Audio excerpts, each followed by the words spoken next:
Saumattomin maastotekstuurin teko kuuluu jokaisen itseään kunnioittaman peligraafikon perustaitoihin. Monia tekstuureja ei kuitenkaan voi tehdä sillä clone stampilla vaan suuttailemalla, vaan ne pienet yksityiskohdat siellä vaatii erityiskohtelua. Nyt me katsotaan muutamia tekniikoita, jotka auttaa näissä haasteellisissa tapauksissa ihan varmasti. Ihan ensimmäisenä avataan pohjakuva, josta haluttu tekstuuri valmistetaan. Itse kävin lataamassa cgtextures.comista kivitekstuuri, johon linkki löytyy tuosta videon kuvauksesta. Tämä kuva on 3000x2000 pikseliä suuri, joten sitten saa helposti tuollaisen 1024x1024 tekstuurin valmistettua. Eli tuplaklikataan tuota taustaa ja valitaan se tiedosto. Kannattaa laittaa tämä kuva uuteen layeriin, niin silloin sitä on helpompi valita sellaisia osia, joita me ei ole vielä käytetty. Eli painetaan Ctrl-J, joka tekee tuosta valitusta layerista kopio. Sen jälkeen valitaan toi background layer ja tyhjennetään se ihan selkeyden vuoksi. Eli valitaan kaikki ja sitten vaan delete. Tätä tekstuurin tekoa voi lähestyä monesta eri suunnasta. Tarkoitus olisi saada tästä sellainen 1024x1024 alue rajattua. Tietenkin jos haluat pienemmän tekstuurin, niin rajat kuvasta vaan sellaisen alueen kuin taho. Yksi tapa on käyttää crop-työkalua. Ensin kopioidaan kaikki uuteen kuvaan, jotta alkuperäistä tiedostoa voidaan vielä käyttää hyväksi. Sen jälkeen valitaan crop-työkalu, jonka pikanäppäin on C, ja asetetaan täällä ylhäällä leveys ja korkeus. Nyt kun me rajataan tätä kuvaa, niin tämä valinta-alue säilyy koko ajan neliön muotoisena. Kun tämä rajaus hyväksytään, niin se rajattu alue asettuu automaattisesti tuohon kokoon, joka me aikaisemmin määriteltiin. Tässä metodissa on muutamia huonoja puolia. Ensinnäkin tämä tekstuuri skaalautuu huomattavasti pienemmäksi, mikä ei itsessään ole mikään paha juttu, mutta nyt me ei voida käyttää tuota alkuperäistä kuvaa hyödyksi tässä, ellei me pienennetä sitä samaan kokoon. Ongelma on vaan se, että me ei tiedetä kuinka paljon sitä pitää pienentää tai missä kohdassa tarkalleen tämä rajattu alue on. Tietenkin sekin selviäisi, kun klikkailisi ja säätäisi aikansa, mutta ihan turha, kun kerran parempiakin tapoja on olemassa. Toinen vaihtoehto on se, että otetaan Rectangular Marquee-työkalu, joka pikanäppäin on M, ja valitaan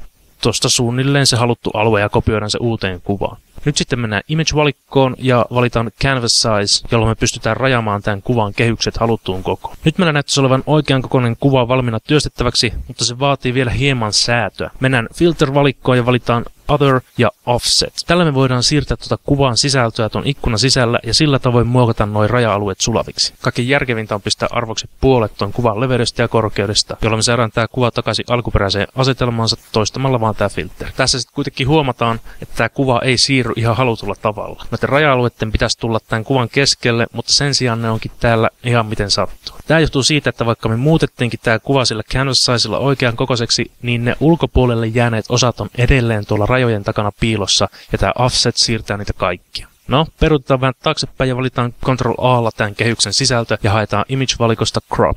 Nyt on valinnan ulkopuolelle jääneet osat on leikattu pois ja tämä offset toimii just niin kuin me halutaankin. Tämäkin lähestymistapa vaatii ehkä vähän liikaa kikkailua ja taas kerran meillä ei ole mitään selkeää kuvaa siitä, että mitä me siitä alkuperäisestä kuvasta on valittu tähän tekstuuriin. Se ei välttämättä ole mikään ongelma, jos sä et halua enää käyttää hyödyksi sen alkuperäisen kuvan osia tämän tekstuurin valmistamisessa. Tässä tapauksessa me kuitenkin halutaan, joten suljetaan tämäkin kuva pois. Yksinkertaisin keino tässä tapauksessa on valita täältä Style-kohdasta Fixed Size ja asettaa leveydeksi ja korkeudeksi halutut arvot. Nyt me voidaan vaan klikkailla kuvasta sitä kohtaa, joka me halutaan valita, ja siitä tulee automaattisesti oikean kokoinen. Sitten kun me leikataan tämä kohta pois, niin tuohon kuvaan jää selkeät rajat tästä käytössä olevasta alueesta. Nyt kun meillä on tämä haluttu alue uudessa kuvassa, niin palataan siihen Offset-filteriin. Ja koska me käytetään sitä paljon tässä työssä, muista tekstuurista nyt puhumattakaan, niin luodaan tästä toiminnosta uusi action. Sitä varten meidän täytyy mennä tuonne History-paletin kanssa olevalla action-välilehdelle. Täällä on olemassa jo valmiina jotain Photoshopin omia actioneita, mutta ne voi ottaa tuosta vaikka pois. Ja saa sitten halutessa tähän Load Action kohdasta takaisin. Uutta actionia varten klikataan tuota pientä sivuikonia tuossa paletin alareunassa, jonka jälkeen Photoshop kysyy tämän actionin nimeä ja muita tietoja. Pistetään nimeksi Offset 1024 ja laitetaan tälle pikanäppäimeksi vaikkapa Shift F2. Sitten kun me painetaan rekordia, niin Photoshop nauhoittaa kaikki tässä ohjelmassa suoritut toiminnot uudeksi actioniksi. Eli nyt mennään tuonne Filter-valikkoon, valitaan se Offset, katsotaan, että siinä on oikeat arvot kohdillaan ja sitten painetaan OK. Nyt tuonne meidän actionin alle ilmestyy Offset-toiminto, eli me voidaan lopettaa tämä nauhoitus tuosta stop-painikkeesta. Nyt kun me painetaan Shift F2,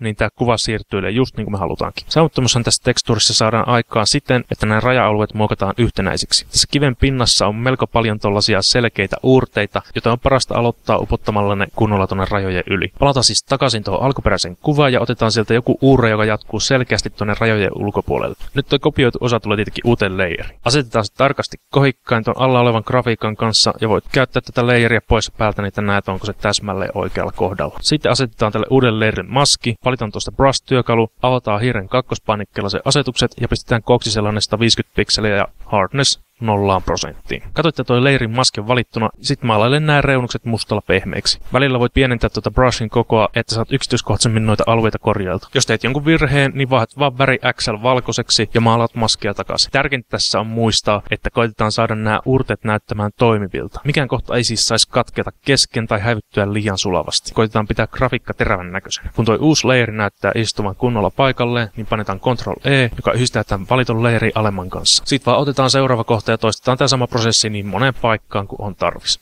Nyt kun me ollaan kopioitu tähän kuvaan uutta materiaalia, niin osa siitä on luultavasti jälleen kerran tuolla kehysten takana piilossa ja se pitää trimata pois. Eli valitaan kaikki ja otetaan image-valikosta crop. Sitten voidaan Shift F2 siirtää tämä tekstuuri alkuperäiseen asetelmansa ja katsoa, tuliko mihinkään kohtaa uusia rajoja. Jos kaikki näyttää olevan kunnossa, niin palataan takaisin ja hoidetaan noin vähäisemmätkin raja-alueet pois. Siihen tarkoitukseen Photoshopissa on olemassa moniakin eri työkaluja, mutta otetaan ekaksi tuosta Healing Brushin takaa Patch-työkalu, joka toimii hieman saman tyylin kuin nuo valintatyökalut. Ensin tällä valitaan se alue, joka halutaan korjata, ja sitten vedetään hiirillä tuota sisältöä niin, että siihen saadaan sopivan näköinen paikka tilalle. Tässä työkalussa on se hyvä puoli, että me koko ajan nähdään, mitä siihen tilalle on tulossa, ja voidaan silleen katsoa, että nuo halkeamat on suht yhtenäiset joka puolelta. Sitten kun hiirestä päästään irti, niin nuo paikan reunat mukautuu automaattisesti sopimaan tuohon ympärillä olevaan grafiikkaan. Toinen tähän hommaan sopiva työkalu on Healing Brush, jota ei kannata sotkea Spot Healing Brushiin, joka taas on melko hyödytön. Kaikki näiden 3 työkalun pikanäppään on J, ja niitä voidaan selailla keskenään panemalla Shift-nappi pohjaan. Healing Brushin kanssa täytyy Clone Stampin tapaan valita lähdepiste, eli painetaan Alt-nappi pohjaa ja klikataan kuvasta jotain sellaista aluetta, jolla näitä raja-alueita voisi paikata. Sitten aletaan maalailla noita rajoja piiloon ja jälleen kerran tämä maalattu alue naamioituu automaattisesti ympäristöönsä. Healing Brushin kanssa kannattaa olla varovainen, ettei lähdepiste vahingossa mene tuonne kuvan ulkopuolelle tai vielä korjaamattomien raja-alueiden päältä, koska silloinhan maalatullekin alueelle tulee näitä teräviä reunoja, joita me just yritetään tässä korjata. Sitten kun tämä tekstuuri alkaa näyttää valmiilta, niin testataan sitä. Valitaan kaikki Ctrl-A:lla ja mennään Edit-valikkoon ja valitaan Define Pattern. Annetaan nimeksi vaikka kivi 1 ja sitten luodaan uusi kuva. Tämän uuden kuvan koko voi olla periaatteessa mitä tahansa, kunhan se on isompi kuin tämä meidän tekstuuri. Mä laitan kooksi 3000 x 3000, että toi tekstuuri mahtuu kokonaan siihen ainakin pari kertaa. Nyt tässä uudessa kuvassa otetaan Paint Bucket-työkalu, jonka pikanäppäin on G. Valitaan tuosta ylhäältä Foregroundin tilalle Pattern ja haetaan tästä listasta se meidän kivi 1, joka pitäisi olla tuossa viimeisenä. Sitten vaan klikataan jostain kohtaa tätä kuvaa ja sen pitäisi täyttyä tällä meidän tekstuurilla. Tässä vaiheessa tämä tekstuuri näyttää kyllä jatkuvan hyvin saumattomasti, mutta siitä huomaa muutamia juttuja, joita voisi vielä parannella. Ensinnäkin, kun tässä zoomaa 100%, niin täällä osa alueesta on hieman sumeita, eli se meidän pitää korjata. Lisäksi kauempaa katsottuna osa tekstuuria on hieman ympäristöä vaaleampaa, mikä hieman pilaa tuon jatkuvuuden illuusio. Kumotaan toi täyttä ja jätetään tämä kehys vielä tänne taustalle valmiiksi. Sitten palataan takaisin työstämään toi tekstuuri kuntoon. Aluksi otetaan tämä Sharpen-työkalu, jonka pikanäppäin on R tai Shift R, jos tuossa on joku toinen työkalu päällä, ja hoidetaan noin sumeat kohdat kuntoon. Tämä Sharpen voi olla hyvinkin hyödytön, jos sitä ei osaa käyttää oikein. Esimerkiksi kasvoista otetut valokuvat on todella helppo pilata pelkästään tämän työkalun avulla. Silläkin on kuitenkin omat hetkensä, jos sitä käyttää säästeliästi just tällaisiin rakeisiin elementteihin, niin kuin esimerkiksi kiveen. Tämä sivilin saa olla aika suuri, eli tollainen 80-100 pikseliä, ja jälleen kerran pistetään toi hardness 0%.